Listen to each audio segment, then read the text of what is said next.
जय जय श्री राम। और निश्चित रूप से आज ही बहुत पुण्य पावन अवसर पूज्य युग तुलसी परम पूज्य श्री राम किंकर महाराज जी के 100वां जन्म जयंती वर्ष के पावन उपलक्ष्य में आज सिंधु पैलेस छत्तीसगढ़ के राजधानी रायपुर में छत्तीसगढ़ जिला के जम्मू मानस के प्रबुद्ध वक्ता है वो मन सब सम्मिलित हो है।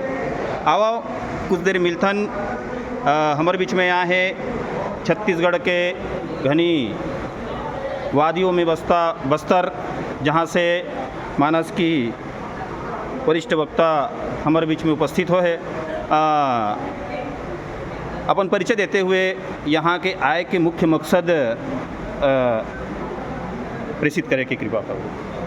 मैं श्रीमती दीप्ति पांडे जगदलपुर मध्य बस्तर से आई हूँ।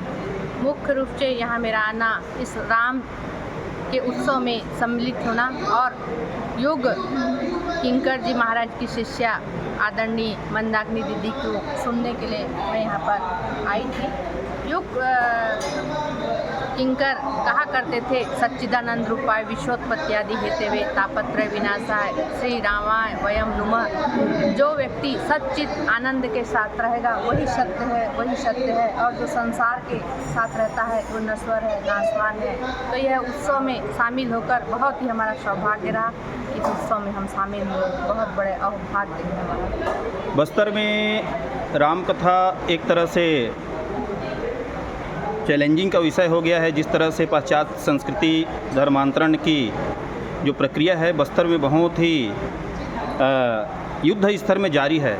उस संबंध में आप यहाँ पहुँच करके आपको कैसा महसूस हो रहा है कि यहाँ से कुछ सीख करके आप बस्तर में कुछ परिवर्तन की प्रक्रिया आप जारी कर पाएंगे? क्या लग रहा है? मैं यहाँ सीखने के लिए ही आई हूँ और सीख कर यहाँ से बहुत खुश जा रही हूँ। मैंने कथा भी प्रारंभ कर दी है। बस्तर अंचल में गांव-गांव जाकर मैं कथा के माध्यम से लोगों को धर्मांतरण पर रोक लगाने के लिए सदैव प्रयत्नशील हूँ और प्रयत्न करती रहूँगी। जी बहुत बहुत धन्यवाद। और इसी बीच में बस्तर से ही राम कथा के वरिष्ठ वक्ता और सुधी श्रोता और मानस दर्शन के वरिष्ठ हमारे संयोजक साथी यहाँ पर उपस्थित हैं।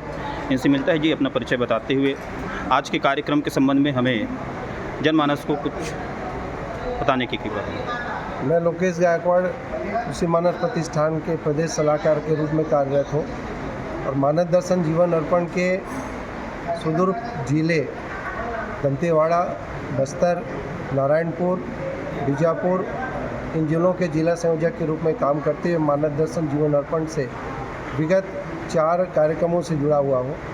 आज एक मानस सेतु के रूप में मानस दर्शन जीवन अर्पण ने दीदी माँ को आमंत्रित करके युग तुलसी जी के 100वें जन्म दिवस के अवसर पर श्रृंखलाबद्ध जो कार्यक्रम की शुरुआत की, उसके लिए मैं मानस दर्शन जीवन अर्पण को बहुत बहुत धन्यवाद देता हूँ, साधुवाद देता हूँ, जिन्होंने एक अच्छा कार्यक्रम आयोजित करके जिला संयोजकों के माध्यम से मानस के वक्ताओं के माध्यम से युग तुलसी के ऊपर अपनी बात रखने का एक प्रयास किया। और ऐसे ही आयोजन की आज मानस जगत में आवश्यकता है, क्योंकि बस्तर में जहाँ पर धर्मांतरण तेज़ी से फैल रहा है और रामकथा के माध्यम से हम जब से राम लला विराजित हुए अयोध्या की पावन भूमि में हम लगातार मानस का घर घर आयोजन करते जा रहे हैं। और उसी उद्देश्य को लेकर के कोरोना काल से जो मानस दर्शन जीवन अर्पण ने अपने कार्यक्रम की शुरुआत की, कुल मिलाकर मैं ये कहना चाहूँगा कि यदि मानस दर्शन जीवन अर्पण नहीं होता तो पूरे छत्तीसगढ़ में मानस का आयोजन इतने वृहद रूप में नहीं फैल पाता और ना दीदी माँ के दर्शन होते और ना आज का ये सफल कार्यक्रम हम देख पाते और लोगों तक पहुँचा पाते।